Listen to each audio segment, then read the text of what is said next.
Salam kebahagiaan bagi saudari-saudaraku pencinta mutiara iman. Pada minggu ini, jika kita membaca bacaan pertama, kita akan berhadapan dengan surat Rasul Paulus kepada umat di Efesus.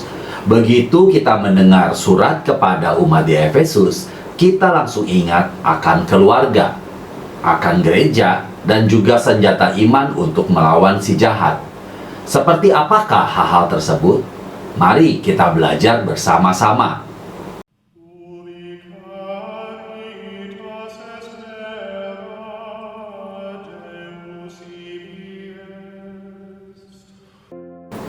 Ketika kita memikirkan surat Santo Paulus kepada jemaat di Efesus, kita cenderung mengingat hanya bagian yang membahas salah satu daripada kesibukan kita sehari-hari, yaitu antara relasi suami dengan istri. Di abad ke-21 ini, setelah Kristus, budaya kita menganggap pernikahan itu seperti sesuatu yang terbatas, tidak wajar, tidak dapat dipahami, sia-sia, atau bahkan tidak masuk akal. Kita tidak dapat menghindari pertengkaran tanpa akhir atas 13 ayat di Efesus yang membahasnya. Kita mengabaikan 118 ayat mendahuluinya, komentar Paulus tentangnya, mulai dari bab 1 sampai dengan bab 5 ayat 21. Bersama dengan sebagian besar ayat kesimpulan yang mengikutinya, mulai dari bab 6 ayat 10 sampai dengan 20. Ini adalah kesalahan besar. Inti dari surat itu adalah untuk menjelaskan kepada orang-orang Kristen baru di Efesus, yang artinya bahwa mereka sebagai orang bukan Yahudi telah dimasukkan ke dalam rencana kekal Allah dan menjadi ahli waris kerajaannya di dalam Kristus. Kehebatan yang tak terukur dan mencengangkan dari rencana ini diumumkan di bab pertama.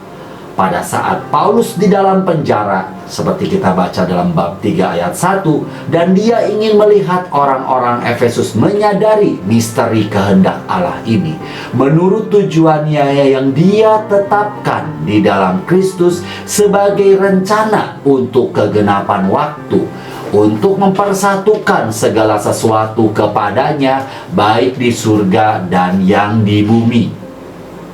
Satu masalah dalam memahami tujuan surat ini adalah pokok bahasannya yang begitu luhur. Masalah lain yang lebih praktis adalah bahwa Santo Paulus biasanya memulai surat-suratnya dengan kalimat-kalimat panjang, di mana sapaannya mencakup pengakuan yang luas akan tujuan dan kemuliaan Tuhan. Sayangnya, hal ini menimbulkan kebiasaan ceroboh pada mereka yang membaca, termasuk kita.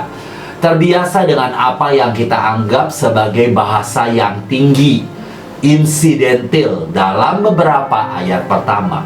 Akhirnya kita gagal untuk memperhatikan bahwa di dalam Efesus pemuliaan ini tampaknya berlanjut sampai 2/3 daripada bab pertama dari surat itu. Setidaknya sampai kita masuk ke dalam bab 5. Dan bahkan meskipun secara moral semakin meningkat sampai dengan ayat 21. Di sanalah permuliaan kumulatif berhenti dan kita sampai pada kondisi pernikahan manusia yang nyata. Tetapi Santo Paulus tidak memberi kita izin untuk berhenti dan bernafas, juga tidak menetap di bagian ini seolah-olah bagian ini secara fundamental berbeda dari seluruh surat tersebut. Pikirkan betapa lebih sulitnya hal ini sebelum kitab suci dibagi menjadi beberapa bab dan ayat untuk kemudahan referensi dan kemudahan membaca dalam potongan-potongan kecil.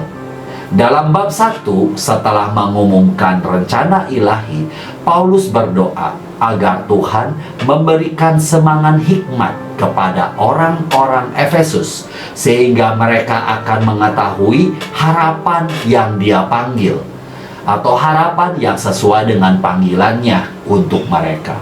Harapan itu adalah Kristus yang bangkit, yang duduk di sebelah kanan Bapa, jauh lebih tinggi dari segala pemerintah dan penguasa dan kekuasaan dan kerajaan dan tiap-tiap nama yang dapat disebut, bukan hanya di dunia ini saja, melainkan di dunia yang akan datang. Lagi pula, Bapa telah meletakkan segala sesuatu di bawah kakinya dan telah menjadikan Dia sebagai kepala atas segala sesuatu untuk gereja, yaitu tubuhnya, kepenuhan Dia yang memenuhi segalanya. Ingatlah saran ini bahwa kekepalaan Kristus adalah untuk gereja. Kita akan melihat dua referensi serupa saat surat itu kita renungkan. Tetapi sekarang di dalam bab 2, Paulus ingin orang Efesus sebagai orang bukan Yahudi mengetahui bahwa mereka juga telah dihidupkan di dalam Kristus, meskipun mereka telah mati karena dosa. Dari cara hidup lama harus memberi jalan kepada kasih karunia Kristus, karena oleh kasih karunia kamu telah diselamatkan melalui iman yang merupakan berkat Tuhan. Paulus mengingatkan mereka tentang kondisi mereka sebelum kondisi mereka sebelumnya, bahwa sebagai orang bukan Yahudi, mereka tidak hanya dalam dosa, tetapi bahkan disingkirkan dari janji, tidak memiliki harapan dan tanpa Allah di dunia. Tetapi sekarang mereka juga telah didekatkan di dalam darah Kristus, karena sekarang Tuhan telah menjadikan satu manusia baru menggantikan dua, karena semuanya harus didamaikan dengan Tuhan melalui salib dengan akses dalam roh kepada Bapa. Ini adalah tempat yang baik untuk memberikan salah satu kutipan yang lebih baik, sehingga setiap orang dapat melihat betapa besarnya apa yang coba dikomunikasikan oleh Santo Paulus. Demikianlah, kamu bukan lagi orang asing dan pendatang, melainkan kawan sewarga dari orang-orang kudus dan anggota-anggota keluarga Allah, yang dibangun atas dasar para rasul dan para nabi, dengan Kristus Yesus sebagai batu penjuru. Di dalam Dia tumbuh seluruh bangunan rapih tersusun menjadi bait Allah yang kudus di dalam Tuhan. Di dalam Dia kamu juga turut dibangunkan menjadi tempat kediaman Allah di dalam Roh. Bacalah dengan lambat dan nikmatilah ayat tersebut. Ini bukan hanya bahasa hiasan, itu adalah visi realitas yang mencakup semuanya. Realitas abadi yang terakhir, di mana Anda dan saya sekarang digabungkan oleh rahmat. Dalam bab 3, Santo Paulus sekali lagi di dalam pelanjara melanjutkan untuk menjelaskan perannya sendiri jika orang Efesus mengetahui ceritanya. Mereka akan tahu bahwa dia telah diberi wawasan khusus tentang misteri Kristus yang telah diberitahukan pada generasi ini, tetapi tidak pada zaman yang akan datang sebelumnya. Jadi mereka tidak boleh meratapi penderitaannya, karena dia mengatakan kepada mereka bahwa orang bukan Yahudi adalah ahli waris bersama dengan orang Yahudi dan anggota tubuh yang sama, bahwa dia sendiri telah dipilih untuk memberitahukan hal ini kepada mereka. Oleh karena itu, ia berdoa bagi mereka agar mereka dapat memahami misteri besar ini, sehingga berakar dan berdasarkan pada cinta, mereka dapat memiliki kekuatan untuk memahami dengan semua orang suci apa itu luas, panjang, dan tinggi dan dalamnya, dan untuk mengetahui kasih Kristus yang melampaui pengetahuan. Dia ingin mereka dipenuhi dengan segala kepenuhan Tuhan. Hal ini membawa kita ke yang kedua dari 3 referensi besar tentang gereja. Kepada Tuhan, Santo Paulus berseru, "Jadilah kemuliaan di gereja dan di dalam Kristus Yesus untuk semua generasi selama-lamanya. Amin." Gereja kemudian harus menjadi perwujudan komprehensif dari kemuliaan Allah. Dalam bab 4, Paulus turun sedikit dari ketinggian untuk menekankan apa arti semua ini dalam kaitannya dengan bagaimana orang Efesus harus hidup. Berjalanlah dengan cara yang layak sesuai dengan panggilan kita, yaitu dengan kerendahan hati, kelembutan hati, kesabaran dalam cinta, dan memelihara kesatuan roh dalam ikatan damai. Karena ada satu tubuh dan satu roh, dan orang-orang Efesus telah dipanggil kepada satu pengharapan, satu Tuhan, satu iman, satu baptisan, satu Allah dan Bapa dari kita semua, yang di atas segalanya dan melalui semua dan di dalam semua. Tetapi semua ini membawa Paulus secara tak terelakkan pada sejumlah instruksi teologis dan moral yang tepat. Dia menjelaskan turunnya Kristus ke bagian bumi yang lebih rendah dan kenaikannya jauh di atas semua langit, agar dia dapat memenuhi segala sesuatu, sehingga dia dapat memberikan hadiah anugerah kepada manusia. Karunia utamanya adalah bahwa beberapa harus menjadi rasul, yang lain nabi, yang lain penginjil, dan juga imam dan guru, untuk memperlengkapi orang-orang kudus untuk pekerjaan pelayanan, untuk membangun tubuh Kristus. Sekali lagi, inilah gereja. Tetapi di sini, ini langsung mengarah kembali kepada tema kosmiknya, karena pekerjaan ini telah dilatih sampai kita semua mencapai kesatuan iman dan pengetahuan Putra Allah untuk kedewasaan pria keukuran perawakan tentang kegenapan Kristus.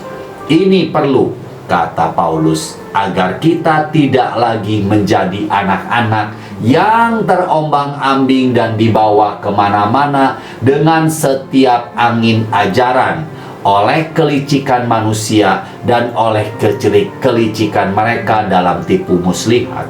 Tetapi dengan teguh berpegang pada kebenaran di dalam kasih, kita bertumbuh di dalam segala hal ke arah Dia, Kristus, yang adalah kepala. Daripadanya lah seluruh tubuh yang rapi tersusun dan diikat menjadi satu oleh pelayan semua bagiannya, sesuai dengan kadar pekerjaan tiap-tiap anggota, menerima pertumbuhannya dan membangun dirinya di dalam kasih. Perhatikan hubungan yang kuat di sini antara kebenaran dan cinta, yang menuntun pada pertumbuhan dan perkembangan ke dalam kepemilikan realitas tertinggi melalui gereja. Sekarang, akhirnya Paulus mengarahkan perhatiannya pada masalah moral. Di paruh kedua bab 4, dia menyatakan dengan jelas bahwa perubahan dalam hidup diperlukan. Karena kamu tidak boleh lagi berjalan seperti orang bukan Yahudi berjalan, dalam kesia-siaan pikiran mereka, yang digelapkan dan diasingkan dari kehidupan Tuhan karena kekerasan hati. Orang-orang bukan Yahudi telah menyerahkan diri mereka pada ketidaksenonohan, rakus untuk mempraktekkan segala jenis kenajisan.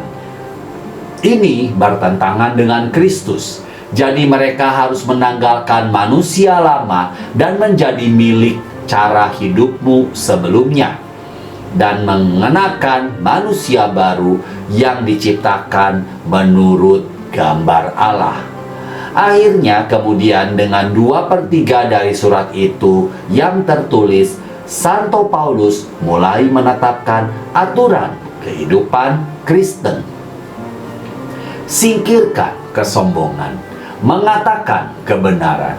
Jika marah, jangan berbuat dosa, jangan mencuri, terlibat dalam pekerjaan yang tidak jujur, Dan hindari pembicaraan jahat. Jangan mendukakan Roh Kudus Tuhan. Dan juga singkirkan semua kepahitan, kemarahan, keributan, dan kedengkian. Tetapi hendaklah kamu ramah terhadap yang lain, penuh kasih mesra, dan saling mengampuni, sebagaimana Allah di dalam Kristus telah mengampuni kamu. Dia melanjutkan dalam bab 5 untuk menekankan perlunya kemurnian, moralitas, dan semua ketidakmurnian atau ketamakan bahkan tidak boleh disebutkan di antara kamu seperti yang sepatutnya di antara orang-orang kudus. Tidak seorang pun yang bersalah atas hal-hal ini memiliki warisan dalam kerajaan Allah. Perhatikan baik-baik. Santo Paulus memperingatkan bagaimana kamu berjalan, bukan sebagai orang yang tidak bijaksana, tetapi sebagai orang yang bijak, memanfaatkan sebagian besar waktu karena hari-hari itu jahat. Jauh dari aturan moral apapun, buatlah melodi untuk Tuhan dengan segenap hatimu, selalu dan untuk segala sesuatu mengucap syukur dalam nama Tuhan kita Yesus Kristus kepada Allah Bapa.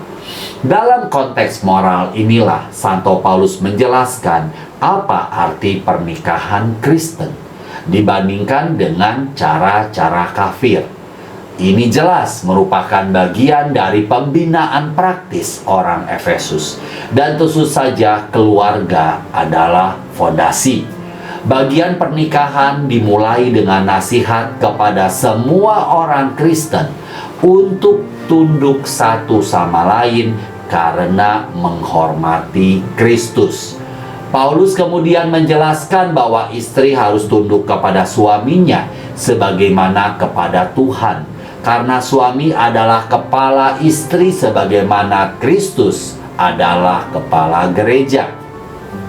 Dengan cara yang sama, suami harus mencintai istrinya seperti Kristus mencintai gereja dan menyerahkan dirinya untuknya. Seperti halnya kasih Kristus kepada gereja yang ia anggap sebagai tubuh mistiknya, suami harus mencintai istri mereka seperti halnya tubuh mereka sesendiri, memelihara dan menyayangi istri mereka seperti Kristus terhadap gereja. Disinilah kita mendapatkan rujukan khusus ketiga tentang gereja, yang sekali lagi menunjukkan posisinya yang unik dalam rencana kekal Allah. Dengan membandingkan kasih pengorbanan seorang suami kepada istrinya dengan kasih Kristus kepada gereja yang untuknya dia menyerahkan dirinya agar dia bisa menguduskannya, Santo Paulus menyimpulkan bahwa pernikahan adalah misteri besar. Dan dia menjelaskan maksudnya mengacu kepada Kristus dan gereja. Santo Paulus berbicara alih-alih cinta pengorbanan, kehormatan dan rasa hormat, juga mengakui perbedaan yang sangat nyata dalam karakteristik relasional antara pria dan wanita. Jadi ada aksen berbeda dalam persatuan mereka. Tetapi seorang wanita yang berpikiran jernih akan dibuat lebih utuh oleh seorang suami yang mengorbankan dirinya karena cintanya. Dan pria berkepala jernih akan dibuat lebih utuh oleh wanita yang menghormati dan menghargai kepemimpinan keluarganya. Bukankah justru kurangnya watak yang terukir ini yang di kedua sisi telah mengubah pernikahan zaman kita menjadi seperti gurun? Efesus adalah surat yang pendek, tetapi sangat dalam sehingga tidak dapat dengan cepat dan dangkal dibongkar menjadi suatu keuntungan yang nyata. Itu menuntut perhatian penuh dari kita dan meditasi terus-menerus kita tentang kepenuhan Kristus yang harus menjadi segalanya. Untuk melengkapi surat itu, bagaimanapun perlu dicatat bahwa Santo Paulus juga mengomentari hubungan antara anak-anak dan orang tua yang darinya kita masih bisa belajar, tetapi mungkin akan dengan mudah memahaminya, dan juga tentang hubungan antara budak dan majikan yang darinya kita juga harus belajar, tetapi tidak akan mudah memahaminya. Bagaimanapun, kesimpulan Paulus itu sangat logis. Maksudnya bahwa kita dipanggil untuk hidup baru di dalam Kristus, dan bahwa untuk mengambil dan bertahan di dalam panggilan kita masing-masing, kita harus mengenakan seluruh perlengkapan senjata Allah, bukan hanya sebagian. Kita mungkin tidak menilai apa yang berguna menurut penerangan kita sendiri. Mungkin penutup dari Paulus adalah komentar terbaik untuk surat itu secara keseluruhan. Oleh karena itu, ambillah seluruh perlengkapan senjata Allah agar Anda dapat bertahan di hari yang jahat ini. Dan setelah melakukan semuanya, untuk berdiri. Oleh karena itu, berdirilah setelah mengikatkan pinggang Anda dengan kebenaran dan telah mengenakan penutup dada kebenaran, dan telah menyangga kaki Anda dengan perlengkapan Injil perdamaian. Selain semua ini, mengambil perisai iman yang dengannya Anda dapat memadamkan semua panah api si jahat. Dan ambillah ketopong keselamatan dan pedang roh, yaitu firman Tuhan. Tuhan Yesus memberkati. Salam sehat buat kita semuanya.